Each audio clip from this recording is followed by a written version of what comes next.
नमस्कार साथियों, आप सभी का स्वागत। मैं डॉक्टर दिनेश कुमार पांडे।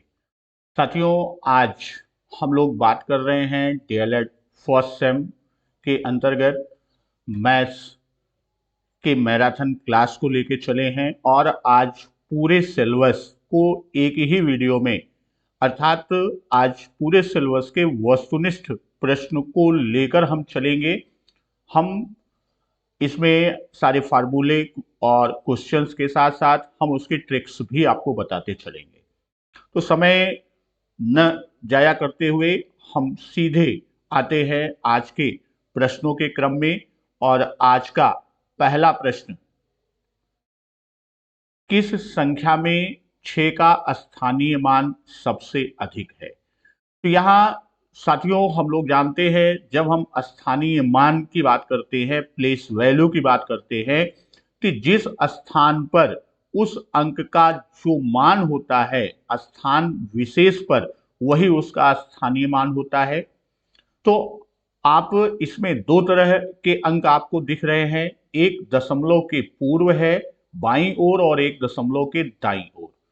तो यहाँ दशमलव के पहले जो पूर्णांक अंक होते हैं, पूर्णांक संख्याएं हैं, जैसे यहाँ हम 271 की बात करें तो 1 इकाई पर है, 7 दहाई पर, 2 सैकड़ा पर।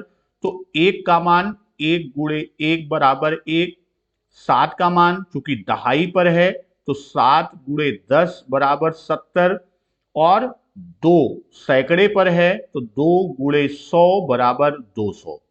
ये तो सामान्य रूप में स्थानीय मान हम जानते हैं। अब यहां प्रश्न पूछा है कि 6 का स्थानीय मान, और चारों विकल्पों में 6 का मान दशमलव के दाहिनी ओर है। तो इस तरह के मान में, जैसे पहला प्रश्न, पहला विकल्प आप लें 271.169, तो यहां पर ये आप जानिए कि दशमलव के बाद जितने अंक पर हो, जैसे यहां आप देखिए दशमलव के बाद 6 कितने अंक के बाद है? दूसरे स्थान पर है दाहिनी तरफ। तो यहां पर हम 6 गुणे 1/100 लिखेंगे, यानी दशमलव के स्थान पर 1 और जितने अंक के बाद है उतने शून्य, अर्थात इसका मान आ जाएगा 6/100, अर्थात 0.06 की बात होगा। उसी तरह दूसरे विकल्प की जब हम बात करें तो इसमें जो 6 है, 6 किस पर है? ये 6 तीसरे स्थान पर है, तो 6 गुणे 1/1000, तो ये हो जाएगा इसका मान 0.006, इसका मान आ गया। तीसरे विकल्प में यह दशमलव के एक अंक के बाद है, तो 6 गुणे 1/10 अर्थात 0.6 होगा। वहीं इसमें दूसरे स्थान पर है तो ये 0.06 होगा। तो यहां हम देखते हैं कि एक मान हमारा ये है, एक ये है, और एक मान ये, और चौथा मान ये। तो यहां पर सबसे अधिक स्थानीय मान की बात पूछा है, तो 0.6 जो है ये हमारा उत्तर होगा और इसका मान सर्वाधिक होगा। तो यहां पर सा विकल्प क्या होगा? सा विकल्प हमारा उत्तर होगा। दूसरा प्रश्न, 3/5 धन ब्रैकेट में ऋण 2/5 का मान होगा।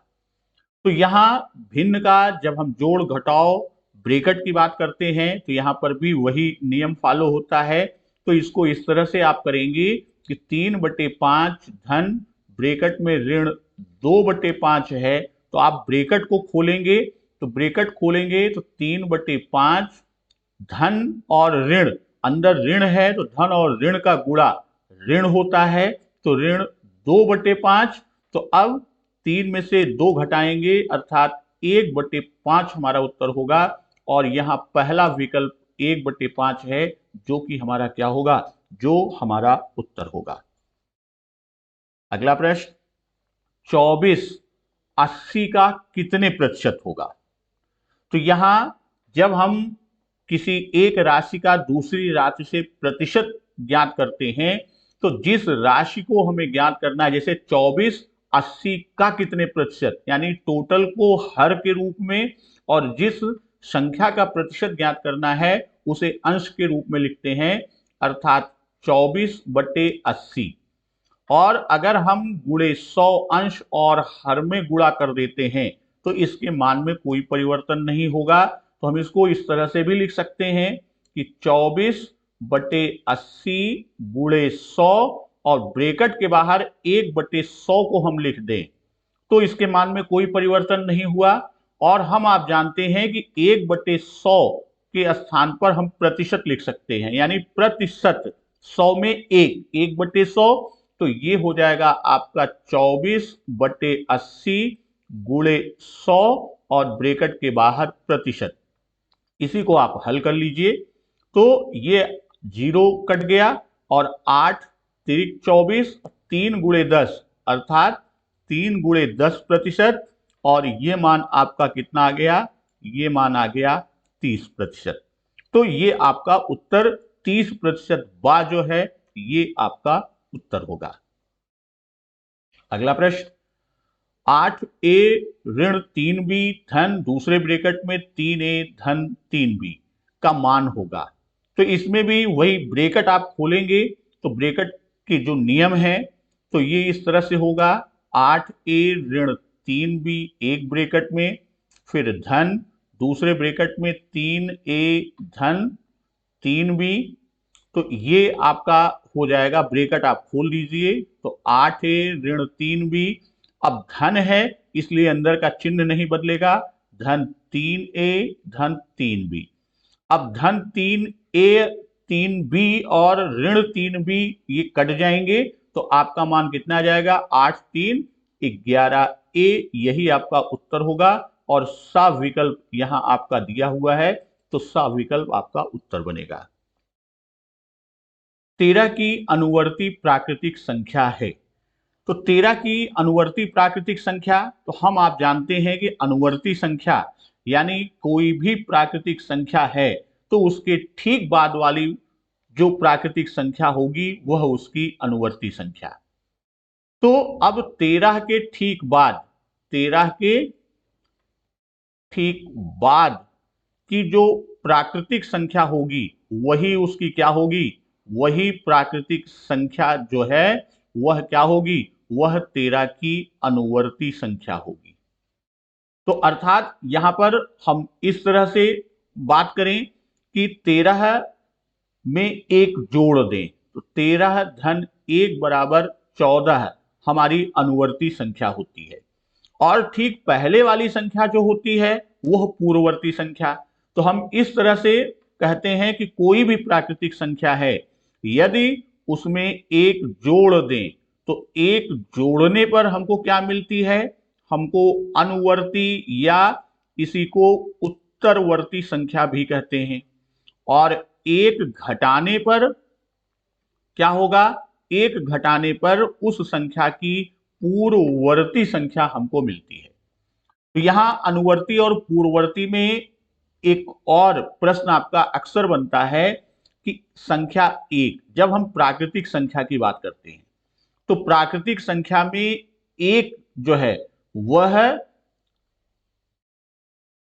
इसकी कोई पूर्ववर्ती संख्या नहीं होती, यानी एक की कोई पूर्ववर्ती संख्या नहीं होती, इसकी पूर्ववर्ती संख्या नहीं होती। और एक किसी की भी प्राकृतिक संख्या की पूर्ववर्ती संख्या नहीं होती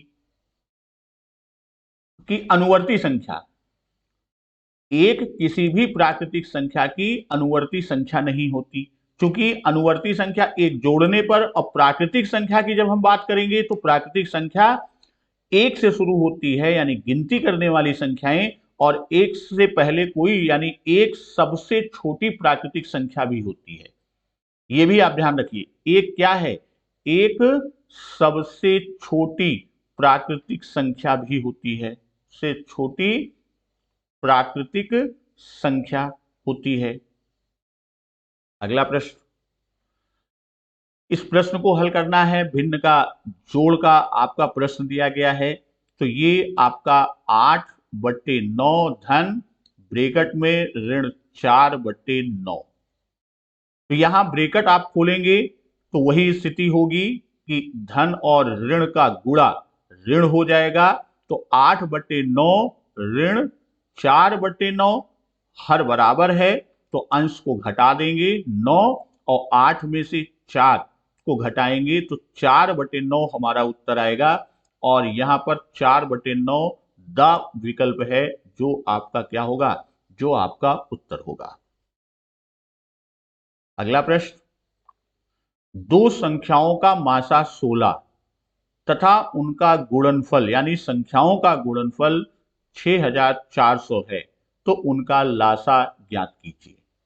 तो यहां हम जानते हैं कि ये आपका लासा मासा और दो संख्याओं का सूत्र होता है कि दो संख्याओं का लासा गुणे मासा बराबर दोनों संख्याओं का गुणनफल, दोनों संख्याओं का गुणनफल। यहां पर इस तरह से भी आपको किताब में मिलेगा, दोनों संख्याओं का गुणनफल के बजाय ये इस रूप में भी आपको सूत्र में मिलेगा कि पहली संख्या गुणे दूसरी संख्या। तो चाहे जिस रूप में आप लिखिए।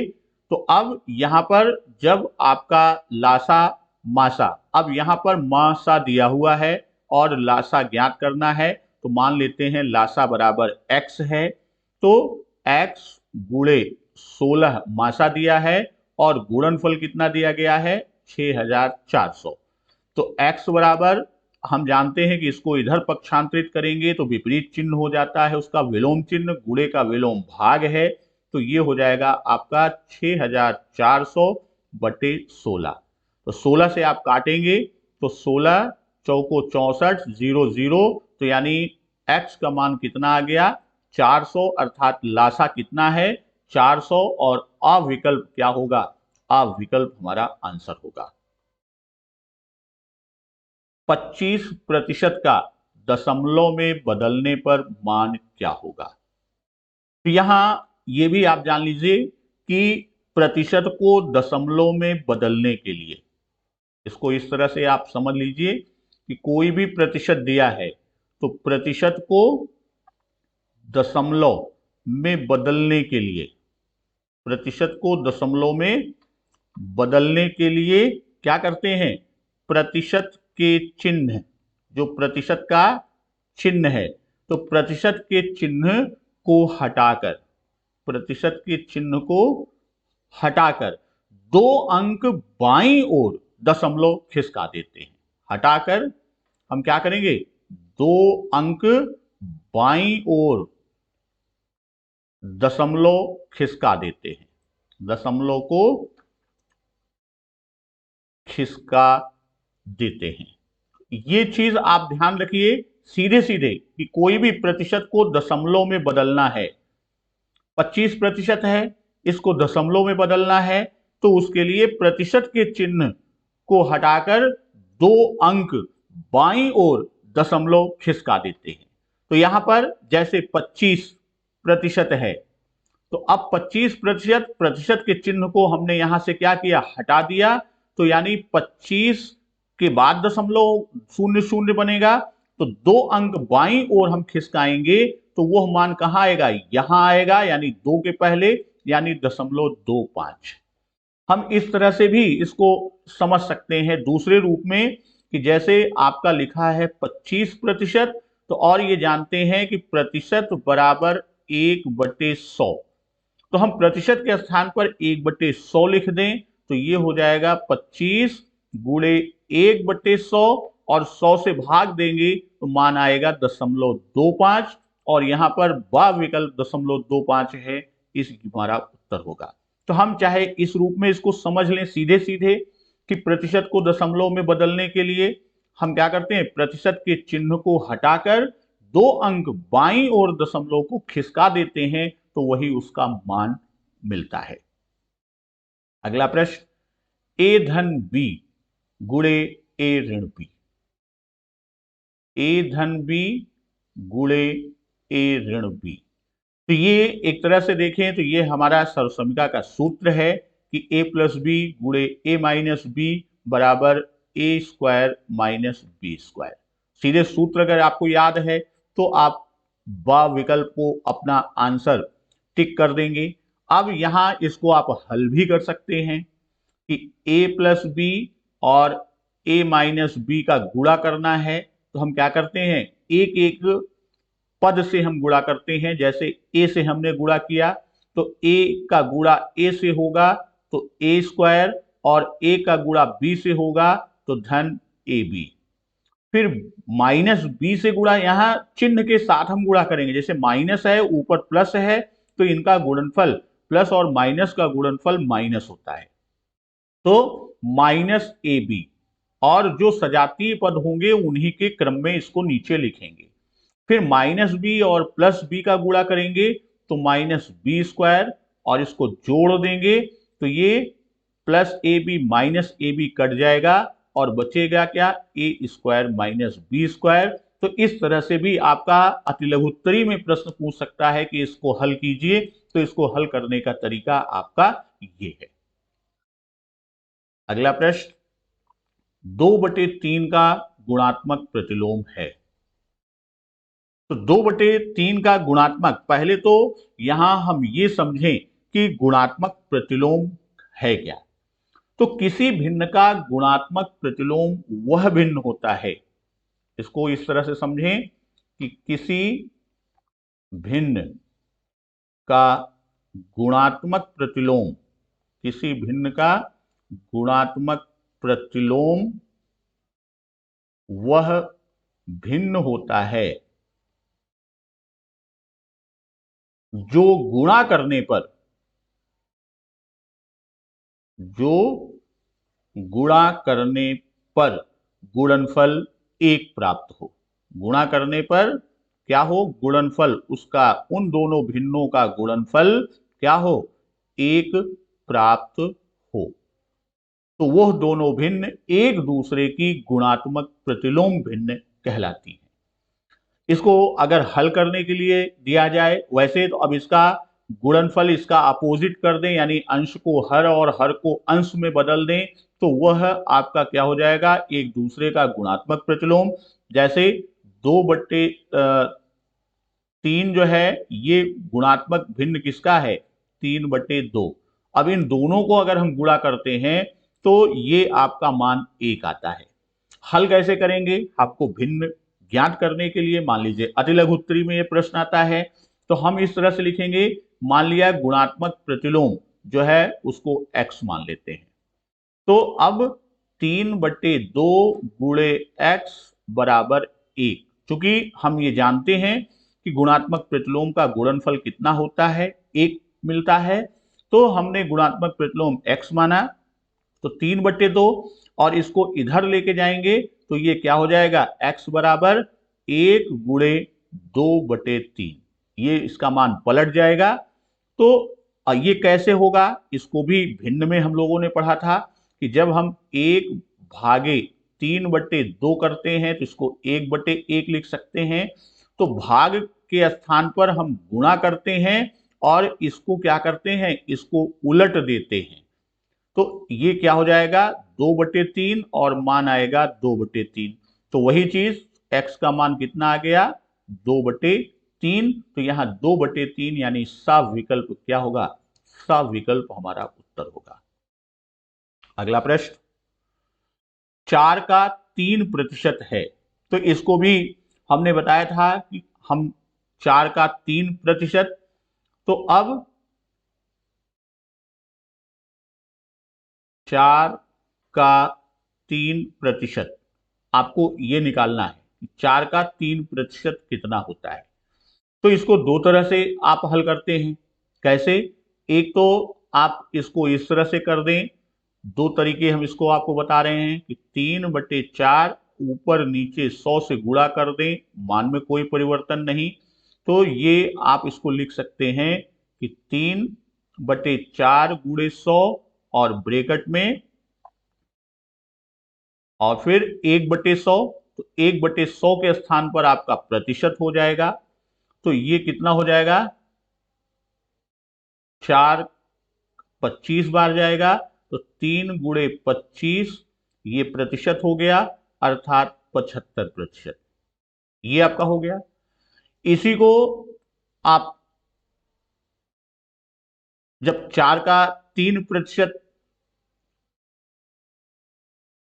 प्रश्न आपका है, 4 का 3% है, तो ये आपका 75% आया। अब ये पूछा है प्रतिशत कितना है, 4 का 3 कितना प्रतिशत है, इस रूप में आपने लगाया। सीधे सीधे आप दूसरे रूप में, जब हम प्रतिशत की बात करते हैं उसके प्रतिशत को, तो उस रूप में भी आप सीधे इसको हल कर सकते हैं। अगला प्रश्न, a माइनस ब्रैकेट में b -2a को सरल करने पर प्राप्त होता है। तो यहां a minus with in bracket b -2a, तो आप ब्रैकेट को खोल दीजिए। तो a चूंकि बाहर माइनस है, तो अंदर माइनस और प्लस का गुणा क्या हो जाएगा, माइनस, और यहां माइनस और यहां -2a के पहले, तो माइनस और माइनस का गुणा प्लस होता है, +2a। तो अब समान पद जुड़ जाते हैं, 2a और a आपका 3a और -b, तो यही आपका उत्तर होगा। तो पहला विकल्प 3a - b ये आपका उत्तर होगा, यानी आ विकल्प आपका उत्तर बनेगा। नेक्स्ट क्वेश्चन में चलते हैं। दो संख्याओं का मासा 35 और लासा 525 है, उनमें से एक संख्या 175, तो दूसरी संख्या, तो फिर वही सूत्र आपका है कि लासा गुणे मासा बराबर पहली संख्या गुणे दूसरी संख्या। तो लासा आपका दिया हुआ है कितना, 525, गुणे लासा कितना दिया है, 35, बराबर पहली संख्या 175, दूसरी संख्या को हमने x माना। तो अब आपका क्या हो जाएगा, x बराबर 525 गुणे 35 बटे 175। तो 35 से आप काटेंगे तो ये 5 बार जाएगा, और फिर इसको 5 से आप काटिए तो 5 एकम 5, 2 0 और पचम 25 यानी 105।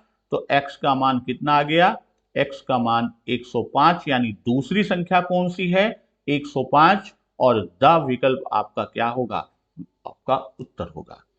इन प्रश्नों को बहुविकल्प के साथ हम आपको हल करते हुए बताते चल रहे हैं कि अगर यही प्रश्न विकल्प ना देकर सीधे अतिलघुत्तरी या लघु में पूछ ले, तो आप उसको किस तरह से हल करेंगे, वो विधा भी हम आपको बताते चल रहे हैं। चलिए नेक्स्ट क्वेश्चन में आते हैं। किस संख्या में 5 का स्थानीय मान सबसे अधिक है। तो ये पहले प्रश्न हम लोगों ने 6 के अंक स्थानीय मान की बात कर चुके हैं। तो यहाँ जैसे संख्या की बात करते हैं कि 382.159 में 5 का मान, अब ये दशमलव के बाद कितने अंक पर है, दशमलव के बाद 2 स्थान दूसरे स्थान पर है, तो यानी 5 गुणे 1/100, इसका मान कितना हो जाएगा, 0.05।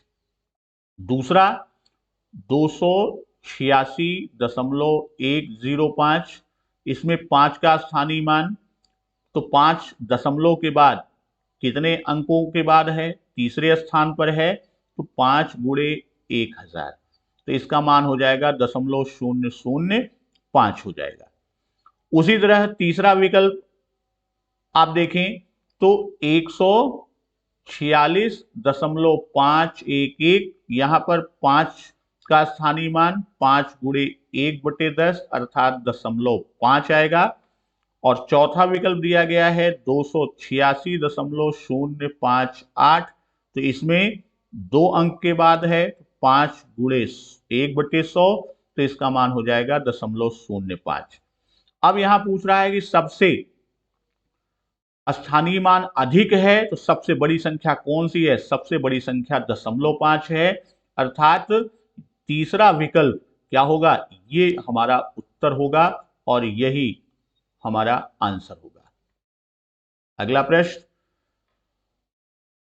8365 में 3 का स्थानीय मान, तो यहां हम आप जानते हैं 8365 में 3 का स्थानीय मान पूछा है, तो हम दाहिनी तरफ से चलते हैं, इकाई, दहाई, सैकड़ा और हजार। तो ये सैकड़े पर है, तो जिस स्थान विशेष पर होता है उसका मान स्थानीय मान, तो यानी 3 गुणे 100, अर्थात इसका मान कितना आएगा, इसका मान 300 आएगा। और दूसरा विकल्प क्या है, दूसरा विकल्प हमारा आंसर होगा। कौन सा जोड़ा एक दूसरे का व्युत्क्रम है? 4 विकल्प आपको दिए गए हैं। तो जिनका गुणनफल 1 प्राप्त हो, यानी जोड़े में जिनका गुणनफल 1 प्राप्त हो, उसी को हम व्युत्क्रम भी कहते हैं और गुणात्मक प्रतिलोम की भी बात करते हैं। तो जिनका गुणनफल क्या हो, जिनका गुणनफल 1 प्राप्त होता है, वही एक दूसरे के व्युत्क्रम होते हैं। तो यहां 5/6 और 6/5 को गुणा करेंगे तो इनका यही मान प्राप्त होगा। तो तीसरा विकल्प क्या होगा, आंसर। बाकी विकल्पों में भी आप गुणा करेंगे तो ये आपका मान 1 नहीं होगा, इसका मान 1 नहीं आएगा, इसका मान 1 नहीं आएगा। तो ये तीनों विकल्प व्युत्क्रम नहीं है। और तीसरा विकल्प हमारा क्या है, एक दूसरे के व्युत्क्रम है जो जोड़े दिए गए हैं। फिर नेक्स्ट क्वेश्चन, 2.4 गुणे 0.5 का मान। तो यहां दशमलव का गुणा पूछा गया है कि 2.4 में 0.5 से गुणा आप करेंगे, तो दशमलव को थोड़ी देर के लिए आप भूलिए और सीधे सीधे आप गुणा कर दीजिए। तो 5 चौक 20 का 0 हासिल आया 2 और 5 दूनी 10, 2 12। अब यहां हमको ये करना है कि दोनों संख्याओं में दशमलव के दाहिनी ओर कितने अंक हैं हमको ये देखना। तो ऊपर 1 और नीचे 1, यानी दशमलव के बाद 2 अंक हैं। तो अब जो गुणनफल मिला है उसमें दाहिनी तरफ से 2 अंक के बाद हम दशमलव यानी 0 और 2 के बाद हम दशमलव अर्थात 1 और 2 के बीच लगाएंगे, तो हमारा उत्तर आएगा 1.20। तो यहां पर 1.20 दूसरा विकल्प है जो कि क्या होगा, हमारा आंसर होगा। Next question, 5x plus with in bracket 7x minus 3। जब आप इसको हल करते हैं 5x plus with in bracket, इसको भी ब्रेकेट ओपन करके प्लस 7x माइनस 3, तो आप ब्रेकेट ओपन करेंगे तो क्या हो जाएगा, 5x प्लस 7x माइनस 3, अर्थात ये क्या हो जाएगा 12x माइनस 3। तो यहां पर तीसरा विकल्प जो दिया गया है वो क्या होगा, वो हमारा आंसर होगा। निम्नलिखित में वृहत कोण है। तो यहां हम पहले कोण के प्रकार की बात कर लेते हैं, जो 3 मुख्य कोण के प्रकार हैं। तो पहला आपका होता है न्यून कोण। तो न्यून कोण क्या है, न्यून कोण 0 अंश से बड़ा, यानी जो कोण 0 अंश से बड़ा तथा 90 अंश, या इसी को हम क्या कहते हैं, इसी को हम समकोण भी कहते हैं, समकोण से छोटा या 90 अंश से छोटा। तो न्यून कोण क्या है, अगर हम कहें कि न्यून कोण इस तरह से समझें, न्यून कोण 0 से बड़ा होता है किंतु 90 अंश से छोटा होता है, वह कोण न्यून कोण होता है। वहीं पर आपका दूसरा होता है अधिक कोण। अधिक कोण की बात हम करते हैं तो अधिक कोण क्या होता है, अधिक कोण ये आपका 90 अंश से बड़ा, ये क्या होता है 90 अंश से बड़ा और 180 अंश से छोटा। 180 अंश के कोण को क्या कहा जाता है, इसको ऋजु कोण कहा जाता है। कभी कभी यहां से भी प्रश्न पूछता है निम्न में ऋजु कोण है, तो 180 अंश को ऋजु कोण, 90 अंश को समकोण। फिर तीसरा आपका होता है वृहत कोण। तो वृहत कोण क्या होता है, वृहत कोण 180 अंश से बड़ा, ये 180 अंश से बड़ा और साथ ही साथ क्या होता है, 360 अंश से छोटा होता है, वह कोण वृहद कोण की श्रेणी में आता है। तो यहां पर वृहद कोण उसने पूछा है, तो 180 अंश से बड़ा और 360 से छोटा, तो तीसरा विकल्प क्या होगा, 305 अंश वृहद कोण है। अगला प्रश्न, 2 4 6 8 डॉट डॉट कहलाती हैं अभाज्य संख्याएं, प्राकृतिक संख्याएं, सम संख्याएं या विषम संख्याएं। तो यहां पर हम एक एक संख्या की बात करते हैं। जैसे प्राकृतिक संख्या कौन सी है, प्राकृतिक संख्याएं गिनती करने वाली संख्याएं प्राकृतिक संख्याएं होती हैं। जैसे एक से शुरू करते हैं, 1 2 3 4 होते होते ये अनंत तक जाती है। फिर अभाज्य संख्याएं, अभाज्य संख्याएं किसे कहते हैं, कि वह संख्याएं जो एक व स्वयं के अतिरिक्त और किसी से विभाजित ना हो, इनके अतिरिक्त और किसी संख्या से विभाजित न हो, और किसी संख्या से विभाजित न हो, तो वो संख्याएं कौन सी होती हैं, अभाज्य संख्याएं। और जो एक और स्वयं के अतिरिक्त किसी अन्य संख्या से भी विभाजित होती है, उसे हम भाज्य संख्या कहते हैं। वहीं सम संख्याएं, सम संख्याएं किसे कहते हैं, जो संख्याएं दो से पूर्णतः विभाजित हों, दो से पूर्णतः, दो से पूर्णतः क्या हो, दो से पूर्णतः विभाजित हो, वो संख्याएं सम होती हैं। और विषम संख्याएं क्या हैं, कि जो संख्याएं दो से पूर्णतः विभाजित ना हो, जो दो से पूर्णतः विभाजित ना हो, वो विषम संख्याएं। तो अब यहां पर 2 4 6 8 ये सभी संख्याएं की बात हम करते हैं कि 2 4 6 8 ये संख्याएं हमारी जो बनेगी वह क्या होंगी, वह हमारी सम संख्याएं। क्योंकि ये 2 से कट रही हैं, 4 भी 2 से, 6 भी 2 से, 8 यानी सब ये संख्याएं कौन सी होंगी, ये संख्याएं सम संख्याएं होंगी। अगला प्रश्न, 3 5 7 9 13।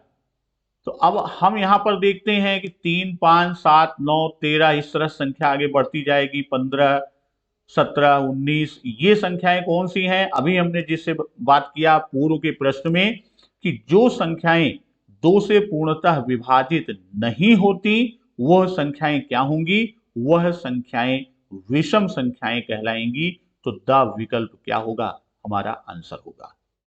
नेक्स्ट क्वेश्चन, संख्या 2345 में 3 का स्थानीय मान। 2345, अब 3 कहां पर है, 3 सैकड़े पर है, 4 दहाई पर, 5 इकाई पर। तो 3 सैकड़े पर है, तो 1 सैकड़े का मान 100, अर्थात 3 का स्थानीय मान कितना होगा, 3 का स्थानीय मान 300 होगा। नेक्स्ट क्वेश्चन, संख्या आपको दी गई है 1 5 4 1 2 5 में 5 के स्थानीय अंकों का योग क्या होगा। संख्या आपकी है 1 5 4 1 2 5। तो ये बाईं तरफ से हम चलते हैं, इकाई, दहाई, सैकड़ा, हजार, 10,000, लाख, इस क्रम में हम चलते हैं। तो अब 5 दो स्थान पर है और ये पूछा है कि इनका स्थानीय अंकों का योग क्या होगा। तो पहले 5 का मान इकाई पर है, 5 गुणे 1 बराबर 5। दूसरा 5 10,000 पर है, तो 5 गुणे 10,000 अर्थात इसका मान हो जाएगा 50,000। तो इनका योग जब वो पूछता है तो हो जाएगा 50,000 और 5 का योग करेंगे तो ये मान आपका आ जाएगा 50,005। तो यहां पर कौन सा उत्तर बनेगा, का विकल्प हमारा उत्तर बनेगा। नेक्स्ट क्वेश्चन, 150 150 को 3 से भाग करने पर भागफल आएगा। तो यहां पर हम आप जानते हैं कि भागफल हमको ज्ञात करना है। 150 को तो एक आप भाग दे के कर सकते हैं, 3 से भाग दीजिए तो 3 पचे 15, 5 बार जाएगा शून्य, फिर अगली अंक उतारेंगे शून्य तो शून्य बार जाएगा, फिर शून्य। तो अब इसका भागफल कितना आया? 50। दूसरी तरफ हम इस तरह से भी इसको लगा सकते हैं। हम आप जानते हैं कि भाज्य बराबर क्या होता है? भाजक गुणे भागफल। यहां पर भाज्य कितना है? भाज्य 150 है, तो 150 बराबर भाजक कितना है? 3। 3 गुणे भागफल हमने x मान लिया, तो x बराबर कितना हो जाएगा? 150/3, अर्थात x का मान कितना आया? x का मान 50 आया, और वह विकल्प क्या होगा? हमारा उत्तर होगा। अगला प्रश्न फिर उसी सूत्र पर है कि 24 के किस संख्या से भाग करने पर गुणनफल 2400 प्राप्त होता है। तो यहां पर किस संख्या से भाग करने पर, 24 के किस संख्या से भाग करने पर गुणनफल, यानी गुणनफल जो है ये हमारा क्या है? ये हमारा भाज्य है। और किस संख्या से गुणा करने पर, यानी भाजक हमें मालूम है, हमें भागफल की बात करना है, सूत्र वही होगा आपका कि भाज्य बराबर भाजक गुणे भागफल। तो अब भाज्य हमारा कितना है? 2400, और भाजक कितना है? 24 और भागफल x है, तो x बराबर क्या हो गया? 2400/24। तो ये x का मान कितना आ गया? x का मान 100। तो यहां पर सा विकल्प क्या होगा? हमारा आंसर होगा। नेक्स्ट क्वेश्चन, 7/5 का व्युत्क्रम है। तो अभी अभी हम लोगों ने पढ़ा था 7/5 का व्युत्क्रम, तो उसका व्युत्क्रम उसका जो उल्टा होता है, अर्थात वह विकल्प 5/7 क्या होगा? हमारा आंसर होगा। 0.04 और 0.5 का गुणनफल है। तो आप सीधे सीधे जैसे बताया था 0.04 और 0.5 इसका आप गुणा करिए, तो 5 चौक 20 का शून्य, 5 शून्य शून्य और 2 यहां पर बचा। अब ये देखते हैं कि कितने अंक हैं दशमलव के बाद, 1 2 3, गुणनफल 2 अंक का मिला, तो एक शून्य और बढ़ाकर तब दशमलव लगाएंगे, तो 0.020, तो 0.020 यानी पहला विकल्प क्या होगा? पहला विकल्प आंसर होगा। अगला प्रश्न, 13 की अनुवर्ती प्राकृतिक संख्या। तो अनुवर्ती प्राकृतिक संख्या में जैसा बताया था कि जो भी जिस संख्या की अनुवर्ती ज्ञात करना है उसमें एक जोड़ देंगे, यानी 13 धन 1 बराबर 14। ये 13 की क्या है? ये 13 की अनुवर्ती संख्या है। 13 की अनुवर्ती संख्या ज्ञात करने के लिए हमने क्या किया? उसमें एक जोड़ दिया, और यहां वह विकल्प क्या है? यही हमारा आंसर होगा। 27 की पूर्ववर्ती प्राकृतिक संख्या। तो पूर्ववर्ती प्राकृतिक संख्या में क्या करते हैं? कैसे मिलती है? एक घटाने पर हमको मिलती है। तो 27 ऋण 1 बराबर कितना हो गया? 26। ठीक पहले वाली संख्या, यानी व विकल्प क्या होगा? व विकल्प हमारा आंसर होगा। वे संख्याएं जो 2 से पूर्णतः विभाजित नहीं होती कहलाती हैं। तो अभी इसके बारे में हम लोगों ने पढ़ा था कि जो 2 से पूर्णतः विभाजित नहीं होती वो संख्याएं कौन सी संख्याएं होती हैं? वे संख्याएं विषम संख्याएं होती हैं। तो द विकल्प हमारा उत्तर होगा। एक है भाज्य संख्या, अभाज्य संख्या, न तो भाज्य और न अभाज्य, इनमें से कोई नहीं। तो एक केवल स्वयं से विभाजित होती है। एक जो है वो क्या है, वह केवल स्वयं से विभाजित होती है, इसीलिए इसे न तो भाज्य और न ही अभाज्य संख्या माना जाता है। तो एक क्या है, न तो भाज्य है और न अभाज्य है। तो यहां पर तीसरा विकल्प क्या होगा, हमारा आंसर होगा। भिन्न 6/9 हैं, सम भिन्न, मिश्र भिन्न, विषम भिन्न या इनमें से कोई नहीं। तो यहां हम बात कर ले तीनों भिन्नों की, कि जब हम सम या इसी को उचित भिन्न भी कहते हैं, सम या उचित भिन्न, इसमें क्या होता है, अंश हर से छोटा होता है। इस भिन्न में अंश हर से छोटा। अब यहां यह भी आप जान लीजिए कि अंश बटे हर होता है, यानी ऊपर वाला अंश और नीचे वाला हर। फिर वहीं पर हम बात करें कि विषम या अनुचित भिन्न, इसी को विषम को ही हम क्या कहते हैं, अनुचित भिन्न। इसमें क्या होता है, इसमें अंश हर से बड़ा या अधिक होता है। अंश क्या होता है, हर से बड़ा या अधिक होता है। और तीसरा आपका होता है मिश्रित भिन्न। यहीं पर हम भिन्न के सभी प्रकार आपको बता दे रहे हैं। मिश्रित भिन्न क्या है, जिसका अंश या हर या दोनों भिन्न हो, जिसमें अंश या हर या दोनों क्या हो, दोनों भिन्न हो, वो क्या होते हैं, मिश्रित भिन्न। जैसे 1/2/3/5, ये आपका क्या है, ये मिश्रित भिन्न। विषम भिन्न की बात जब हम करते हैं, तो विषम भिन्न में अंश हर से बड़ा होता है, जैसे 7/5। सम भिन्न क्या है, अंश हर से छोटा होता है, 5/7। वहीं एक और आपसे बात कर ले मिश्र संख्या की, तो इसमें क्या होता है, एक पूर्णांक और एक उचित भिन्न होता है। इसमें एक पूर्णांक और एक उचित भिन्न होता है, यानी सम भिन्न।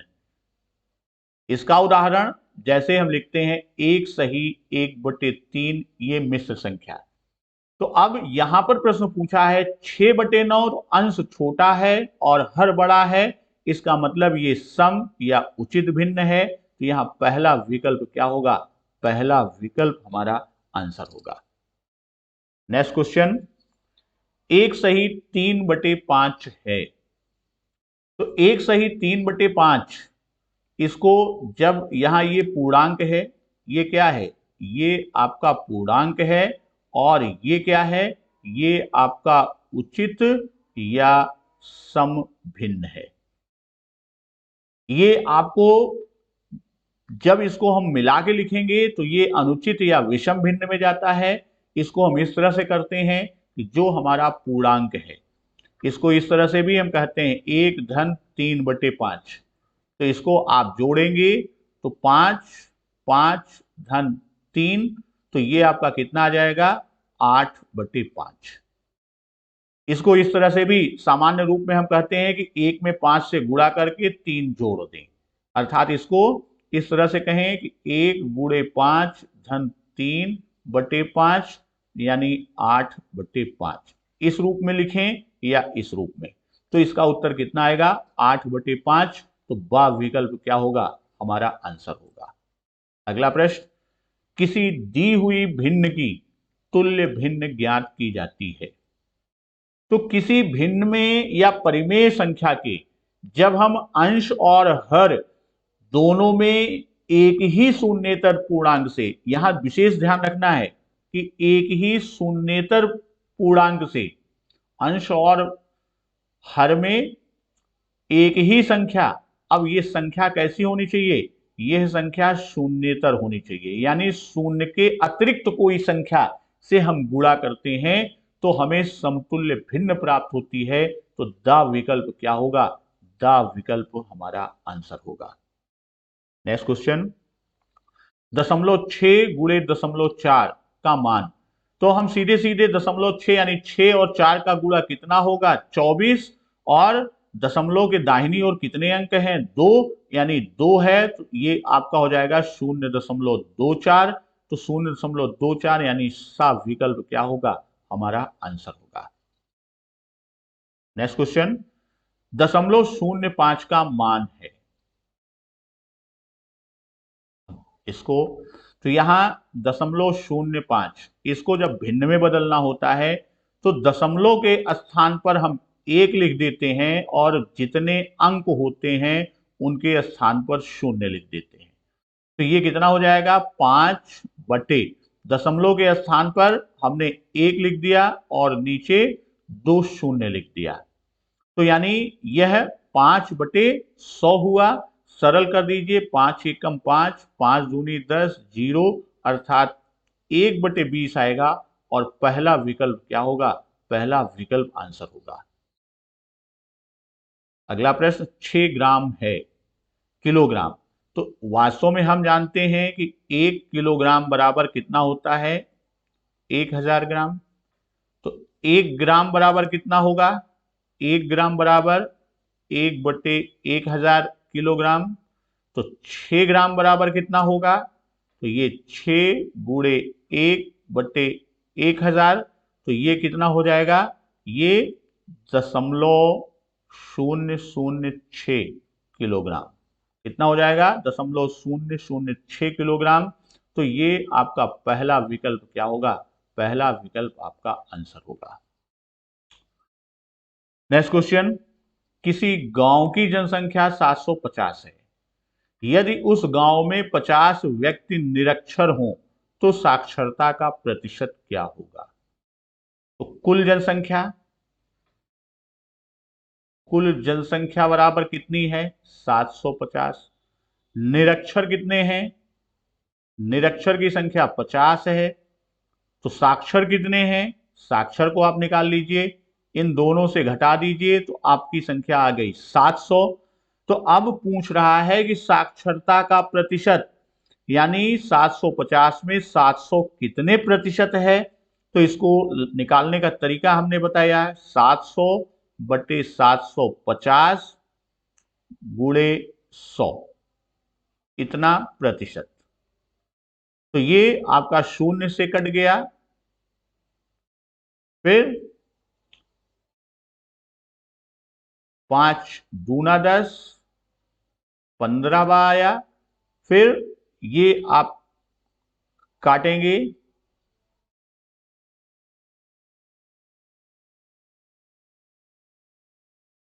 तो इसको 15 से आप गुणा करेंगे तो ये कितना आ जाएगा, 5 से काटेंगे तो 5 तिहाई 15 और 5 एकम 5, 5 दूनी 10, 120 अर्थात सॉरी ये 2 आया तो 5 चौक 20, 140 गुणे 2, तो ये हो गया 140 गुणे 2 बटे 3, इतने प्रतिशत।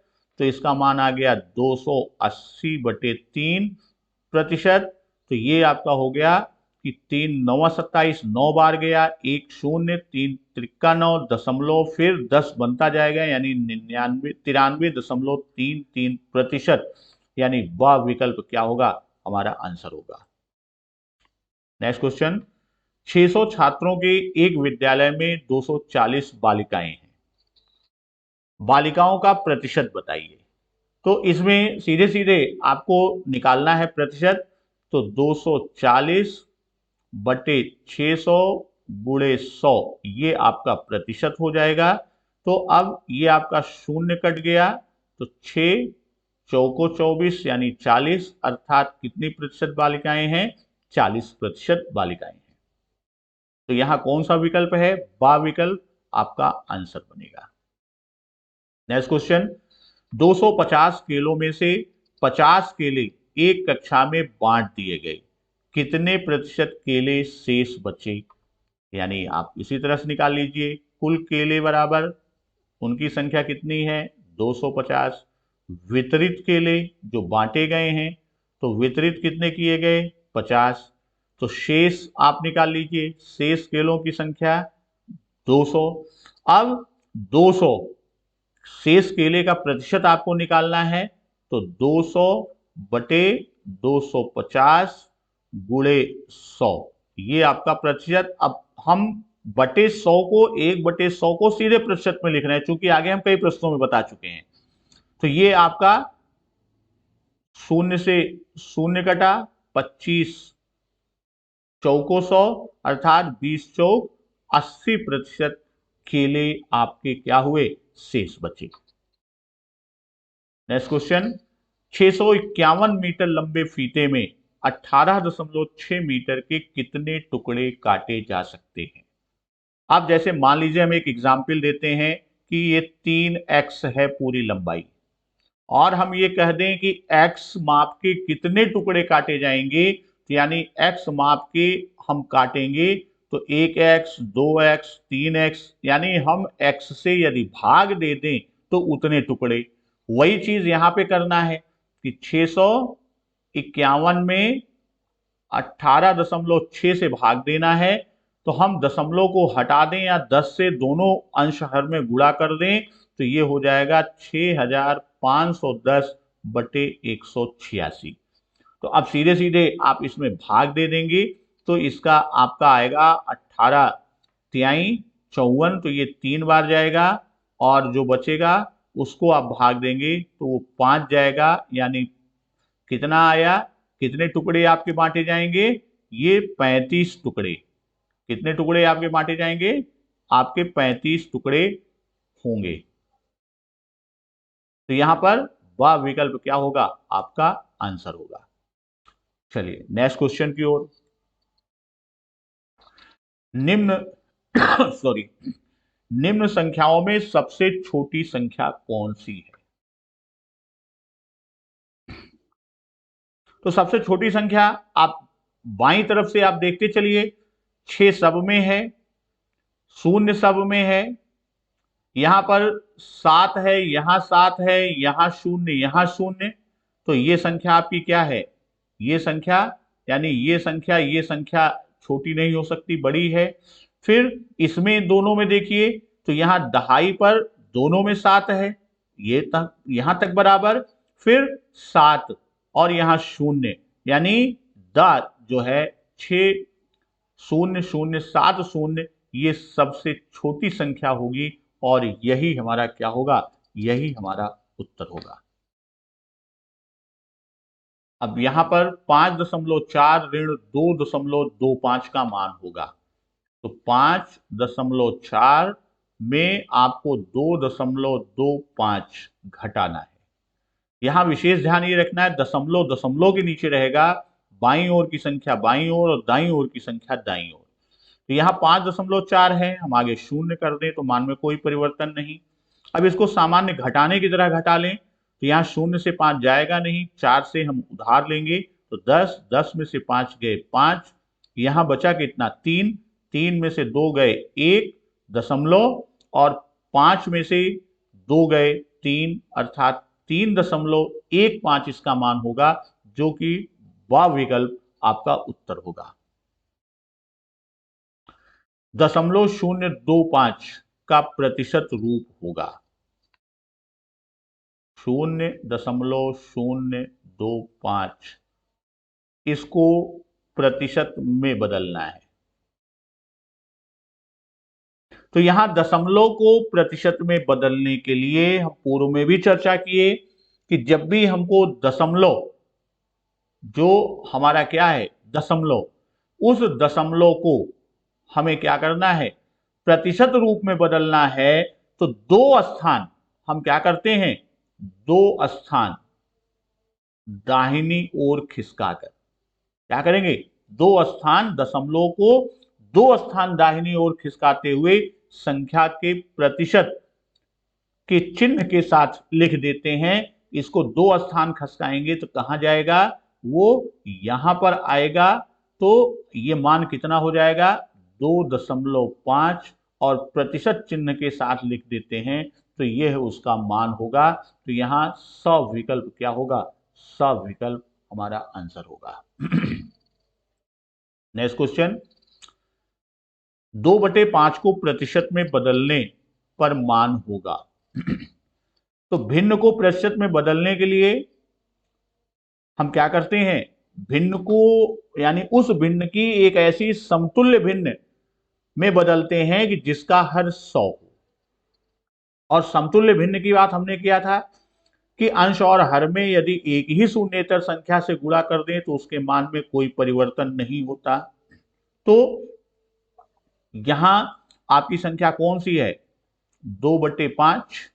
अब 5 को 100 में बदलने के लिए हम क्या करते हैं, हम इसमें 20 से अगर गुणा कर दें, गुणे 20 और ऊपर भी 20 से गुणा कर दें तो ये आपका आ जाएगा 40/100।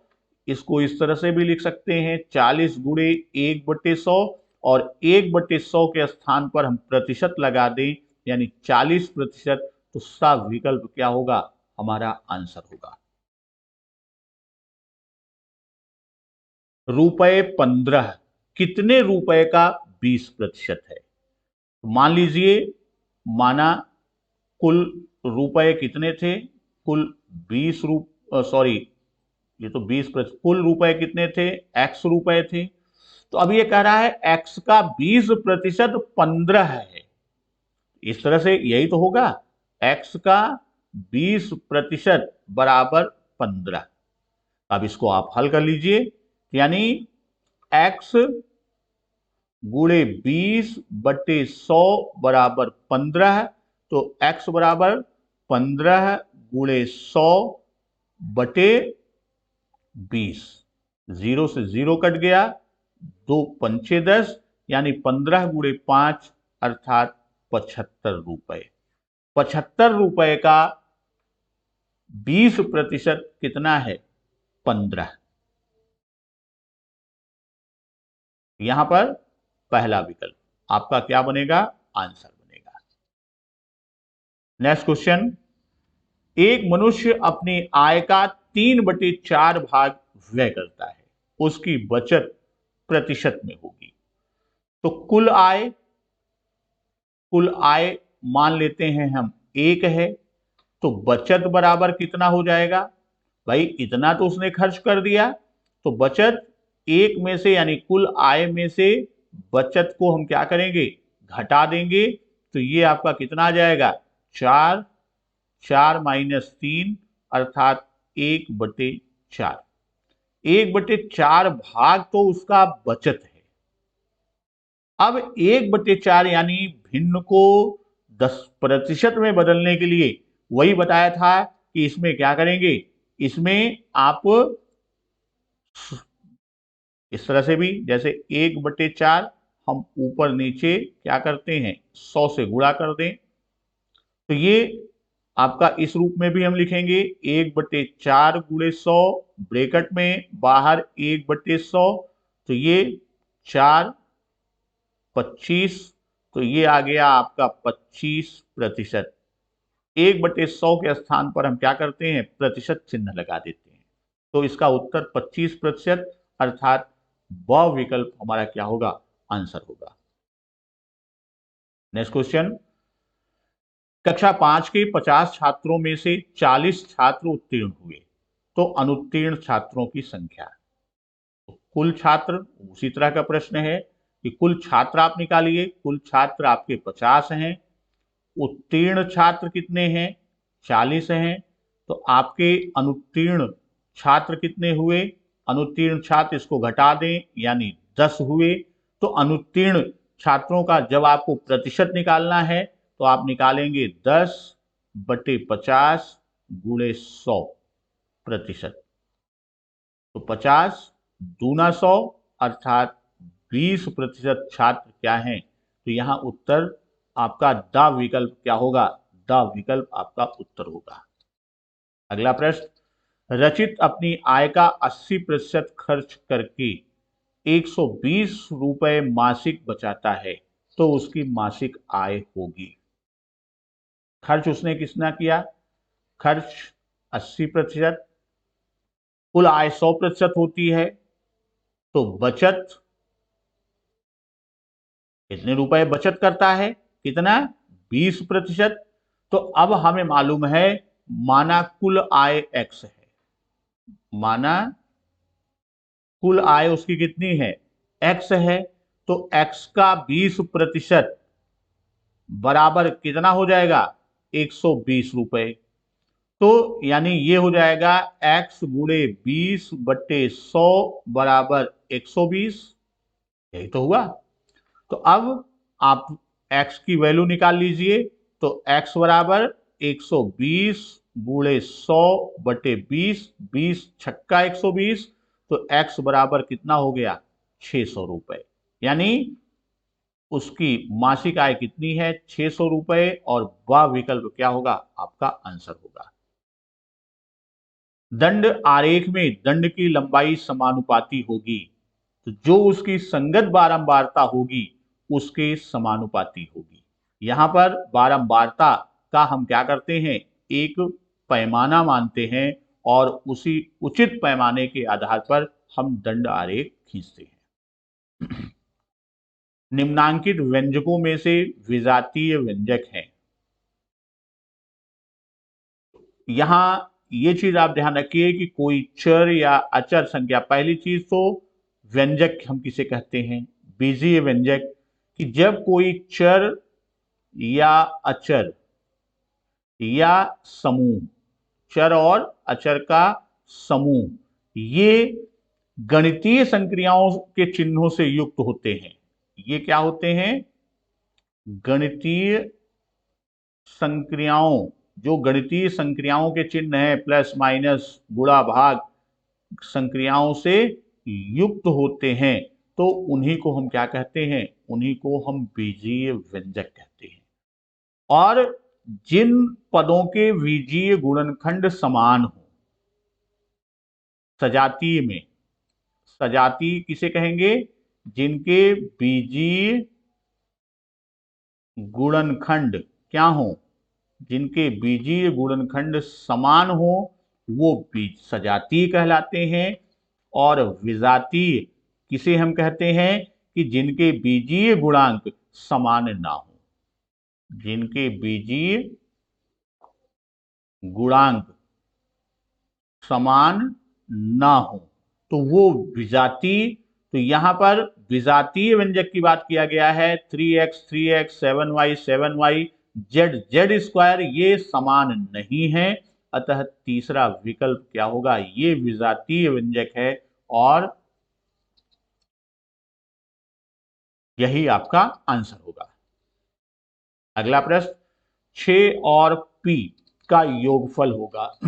यहां अभी अभी हमने बात किया कि चर या अचर या उनका समूह मौलिक गणितीय संक्रियाओं के चिन्हों से युक्त होगा तो बीजीय व्यंजक। यहां 6 और p है, तो इनका योगफल क्या होगा? 6 धन p, यही इसका योगफल और दूसरा विकल्प आपका उत्तर। x में से 9 घटाने पर तो आपका आएगा x माइनस 9 और ब विकल्प उत्तर होगा।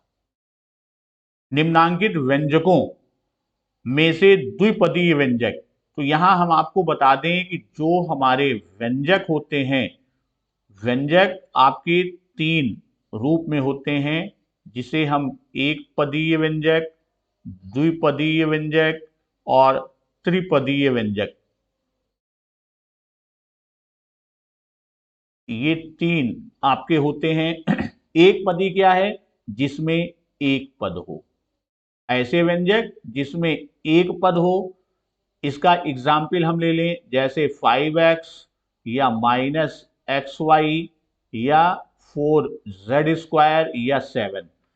द्विपद ऐसे व्यंजक जिसमें 2 पद हों, जैसे 3x + y, 4m + 2n।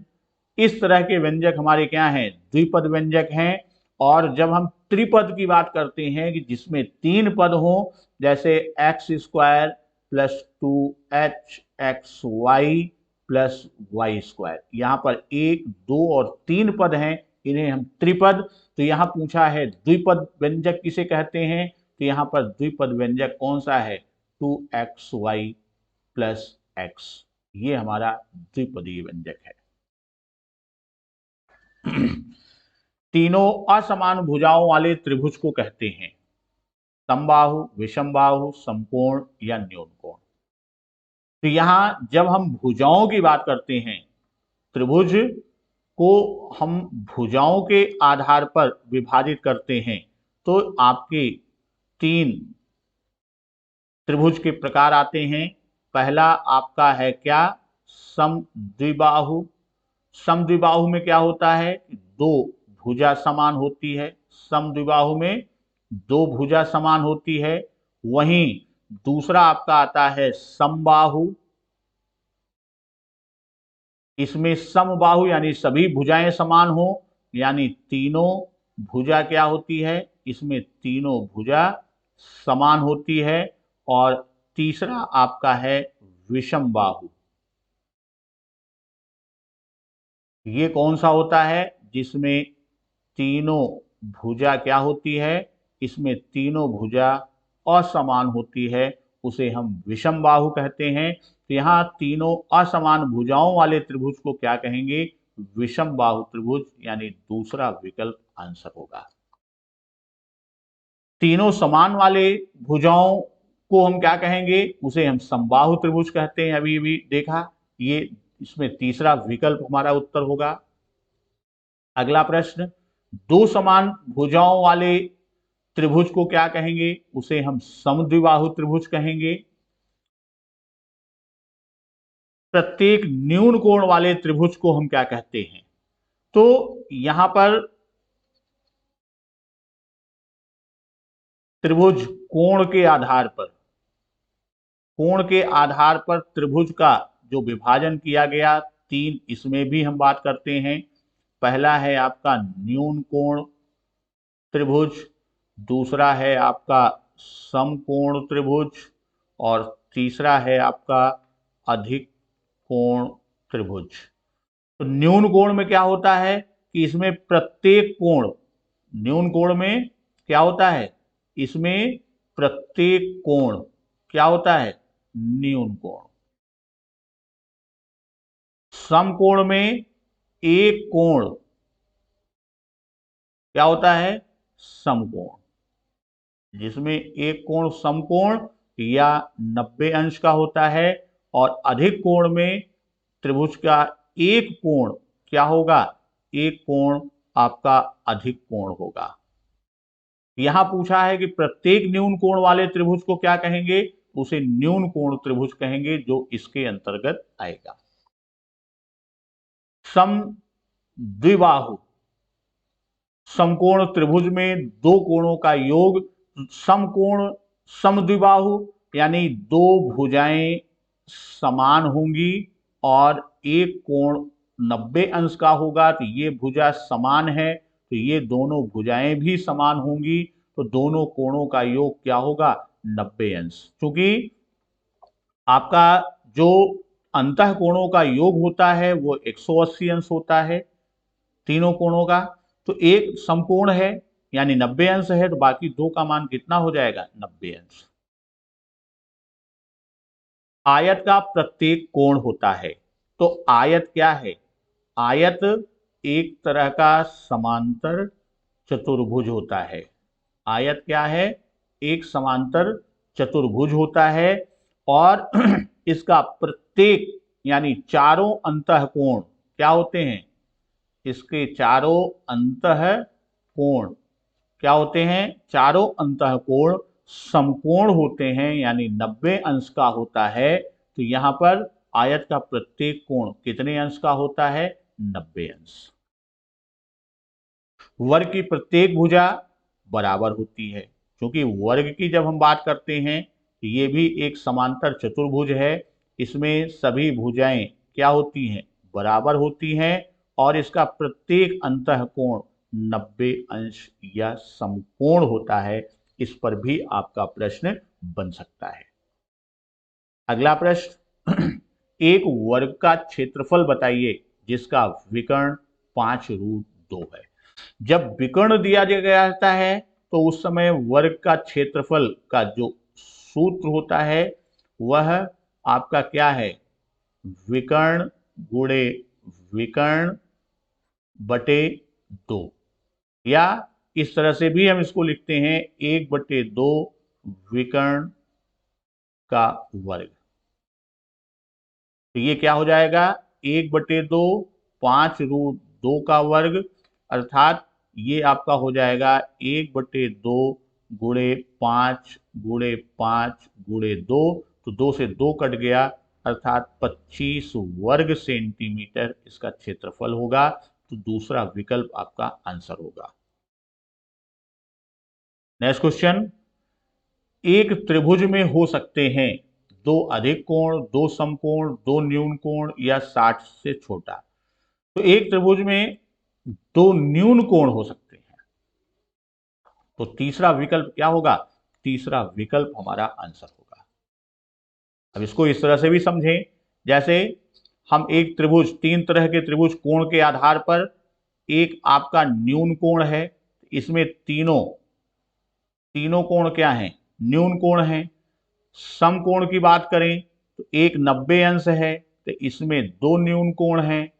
हम अधिक कोण की बात करें तो एक अधिक कोण है, तो बाकी इसमें भी क्या है, 2 न्यून कोण हैं। तो यानी आपका आंसर साशी सही होगा। एक अर्धवृत्त में बना कोण, क्योंकि जब हम वृत्त की बात करते हैं, जो वृत्त बनाते हैं, तो व्यास जो होता है, यानी केंद्र से होकर जाने वाली जीवा व्यास वृत्त को 2 बराबर खंडों में बांटती है, और इसके अर्धवृत्त में बना कोई भी कोण आपका अर्धवृत्त का होगा, वह कितने अंश का होगा, वह 90 अंश का होगा। तो वह विकल्प आपका आंसर होगा। किसी त्रिभुज में अंतः कोणों का योग, तो अंतः कोणों का योग कितना होता है, वह 180 अंश, और 180 अंश का मतलब कि वह 2 समकोण होता है। तो यहां आपका वह विकल्प क्या होगा, आपका आंसर होगा। नेक्स्ट क्वेश्चन, कोई व्यक्ति अपनी कुछ राशि अपने 2 लड़कों और लड़कियों में समान भाग में बराबर बराबर बांटता है, तो एक लड़की का हिस्सा कितना होगा। तो स्वाभाविक है, कितने हैं, 2 लड़के और 2 लड़कियां, 2 लड़के हैं और 2 लड़कियां, यानी कुल भाग कितना बनेगा, कुल भाग 4 बनेगा। तो अब किसी एक को 4 बराबर भागों में बांटेंगे, तो एक भाग का मान कितना हो जाएगा, 1/4, अर्थात सविकल्प आपका उत्तर होगा। संख्या 31.0435 में 5 का स्थानीय मान क्या होगा। 31.0435 में 5 का स्थानीय मान, तो 5 गुणे 1 बटे, अब दशमलव के बाद जितना अंक है 1 2 3 4, उतने 0 1 के बाद लगा दीजिए, तो ये आ जाएगा 5/10,000। यही 5/10,000 वह विकल्प क्या होगा, आपका आंसर होगा।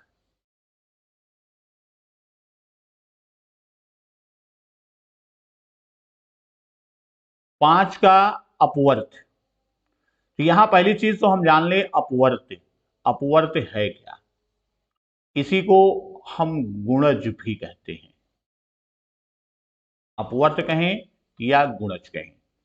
तो किसी संख्या में अपवर्त ज्ञात कैसे करते हैं, कि किसी संख्या में प्राकृतिक संख्याओं से गुणा करने पर, किसी संख्या में प्राकृतिक संख्याओं, अर्थात 1 2 3 डॉट डॉट डॉट अनंत तक हमारी चलती है, प्राकृतिक संख्याओं से गुणा करने पर, क्या होता है, उस संख्या के अपवर्त प्राप्त होते हैं, करने पर उस संख्या के अपवर्त प्राप्त होते हैं, या उसके गुणज प्राप्त होते हैं। अब यहां 5 का अपवर्त पूछा, तो 5 के अपवर्त 5 गुणे 1 बराबर 5, गुणे 2 बराबर 10, 5 गुणे 3 बराबर 15, ये सब उसके अपवर्त चलते जाएंगे। तो यहां आपके विकल्प में द विकल्प क्या है, 5, ये अब 5 का अपवर्त है।